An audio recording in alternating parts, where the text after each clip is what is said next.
नमस्कार बिहार के लोगन की हमार नमस्ते, प्रणाम, दुआ, सलाम, सबा खैर, आदाब और सत श्री अकाल। भैया बिहार में का बा? फिलहाल तो बिहार में सब लोग पूछ रहा बा कि बिहार में का बा, तो हमहू सोच लेते कि हमहू बता दी कि बिहार में अभी का बा। बिहार में अभी अगर पूछल जाए कि बिहार में का बा, तो चुनाव के बहार बा, वोट खातिर नेताजी के गुहार बा। 15 साल बनाम 15 साल के ललकार बा, और लालू और नीतीश के बीच जूतम और पैजार बा। जनता के जीते खातिर आपस में रार बा। अब भैया नेतवन के बीच में गाली के बौछार बा। तेजस्वी के सत्ता वाली आस पर चिराग अब सेंधमार बा। और चुनावी बरसात में भैया ये नेता के कौन एतबार बा। तो यही बिहार के हाल बा, आजकल बिहार में यही बा।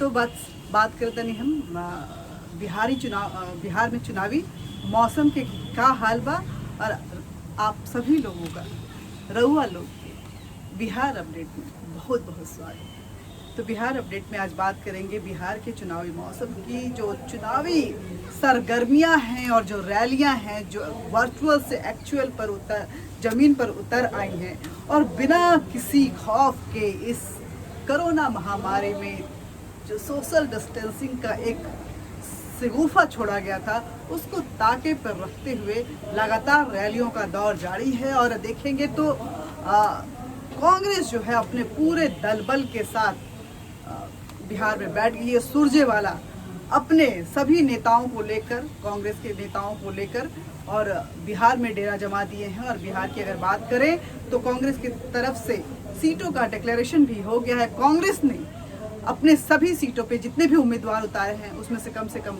2 दर्जन से ज़्यादा सीट जो है वो महिलाओं को दिया है। सवर्ण सीट इस बार सबसे ज़्यादा कांग्रेस के पाले में आई है, अगर आरजेडी के कंपेयर में देखा जाए तो। हालांकि ये कांग्रेस की कोई चॉइस नहीं थी, घबराइएगा मत।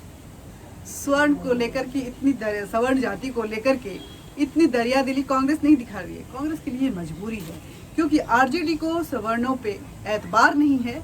और अगर कांग्रेस की बात बोले तो आरजेडी के सामने वो सर उठा के अपनी बातों को रख पाए, ऐसा ललकारने वाला वो जो हिम्मत है, वो अभी राहुल गांधी में नहीं है। राहुल गांधी किसी भी कीमत में बस जाकर चुनाव लड़ना चाहते हैं, जीते हारे इनसे उनको कोई मतलब नहीं है। तो सवर्ण जाति सबसे ज़्यादा अगर कहें तो इस बार आरजेडी महागठबंधन में वो ये सीटें जो हैं वो कांग्रेस के खाते में गई हैं। लेकिन फिलहाल तो युवा नेताओं की बात करेंगे, तेजस्वी और चिराग की। जहां तेजस्वी सत्ता पे काबिज होने के लिए लगातार नीतीश कुमार पे हमला बोल रहे हैं, वहीं चिराग की भी अगर बात करें तो चिराग का कहना है कि वो नए बिहार को देखना चाहते हैं। नए बिहार की जो एक ख्वाहिश है चिराग के अंदर में, इसको लेकर के वो नीतीश कुमार पे बिल्कुल भी एतबार नहीं करते हैं। नीतीश कुमार हर बार दगाबाजी का काम करते हैं, और ये उन्होंने 3 साल पहले भी देख लिया, जब नीतीश के साथ काम करने की लोजपा की ऐसी कोई ख्वाहिश नहीं थी। लेकिन क्योंकि केंद्र में एनडीए की सरकार थी, जिसके घटक दल थे चिराग पासवान लोजपा की तरफ से, और यही वजह थी कि जब केंद्र की सरकार की तरफ से, मोदी की सरकार की तरफ से एक गुहार लगाई गई, तो घटक दल होने के नाते लोजपा ने उस प्रस्ताव को स्वीकार किया और बिहार में भी उनके साथ हाथ मिलाया। लेकिन नीतीश कुमार ने लगातार दगाबाजी की, जिसका सबसे पहला उदाहरण था कि जब राज्यसभा में सीट देने की बात आई तो नीतीश कुमार ने रामविलास पासवान की जबरदस्त बेइज्जती की थी, ये कहना है चिराग पासवान का। और साथ ही जब 2019 का चुनाव आया तो नीतीश कुमार अपनी जीत से ज्यादा लोजपा की हार पे मशक्कत कर रहे थे। ये आरोप है चिराग का नीतीश कुमार के ऊपर। हालांकि उन्होंने दावा किया है, बहुत बड़ा दावा किया है, कि जब 10 नवंबर को रिजल्ट आएगा तो बिहार एक नए आगाज के साथ उभरेगा, बिहार में एक नया परिवर्तन आएगा, एक नई सरकार आएगी, और ये सरकार बीजेपी और लोजपा की सरकार होगी। बहुत बड़ी बात है। मैं भी उम्मीद लगाए, हमारा करेजा भी दुख करता है। तो 10 नवंबर के इंतजार भगल बा भैया लोग कहे कि हमू देखना चाहता नहीं कि आखिर ये जो चिराग दावा के लिए कौन सा दमखम उनके अंदर बात जिक्र पर दावा कर ले बार बार वो कह रहे हैं कि हमारे को रोका नहीं गया बीजेपी की तरफ से। अगर बीजेपी मुझे रोकती तो शायद मैं रुक जाता, लेकिन क्योंकि बिहार में बदलाव आना था इसलिए मैं अकेले इस चुनावी रण में उतरा हूँ। प्रधानमंत्री मोदी हमारे दिल में बसते हैं, इसलिए उनके हमारे पोस्टर पर उनके चेहरे की ज़रूरत नहीं, बल्कि उनकी जो नीतियां हैं, उनकी जो पॉलिसीज़ है उसको हम साथ लेकर चल रहे हैं। बहुत बड़ा दावा किया है चिराग पासवान ने, और देखते हैं कि इस नई ऊर्जा के साथ जब वो चुनाव पहली बार अब एकला चलो की राह पर चलते हुए अपने दमखम के साथ बिहार के चुनाव में जब वो कूदे हैं तो आखिर कितनी कामयाबी मिलती है। क्योंकि रामविलास पासवान हालांकि इस बार के इलेक्शन में चिराग पासवान के साथ नहीं हैं, लेकिन चिराग पासवान अभी भी रामविलास पासवान की छवि पे ही चुनाव लड़ रहे हैं। आज जो लोजपा की तरफ से कैंपेन वीडियो रिलीज किया गया उसमें रामविलास पासवान के आवाज में ही ये गुहार लगाई गई है बिहार की जनता से। और इस बार नीतीश कुमार असंभव इस लाइन के साथ इसका समापन हुआ है। तो देखना होगा कि आखिर क्या होता है बिहार में और बिहार की जनता आखिर किस पे एतबार करती है।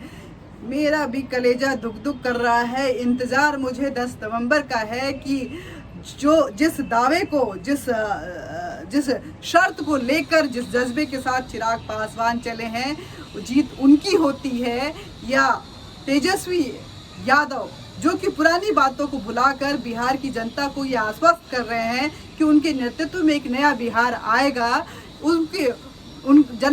बिहार की जनता उन पे एतबार करती है और जो लीडर्स हैं, जो युवा नेता हैं, उनके एनर्जी पे विश्वास करते हुए बड़े बदलाव के साथ किसी युवा नेता को चुनती है या एक्सपीरियंस को तवज्जो देती है। और वही आधे काले आधे सफ़ेद वाले बालों के साथ नीतीश कुमार और सुशील मोदी की जोड़ी आती है। तो इंतज़ार हम सबको है, लेकिन पहले चरण के मतदान की पूरी तैयारी हो चुकी है बिहार में। चुनाव आयोग की तरफ से सारी तैयारियां जो है वो बड़े ही मुस्तैदी के साथ की जा रही है। जो सोशल डिस्टेंसिंग के साथ जो वोटर्स हैं वो वोट करने निकले, इसका खासा जो है ख्याल रखा जा रहा है, एहतियात बरती जा रही है।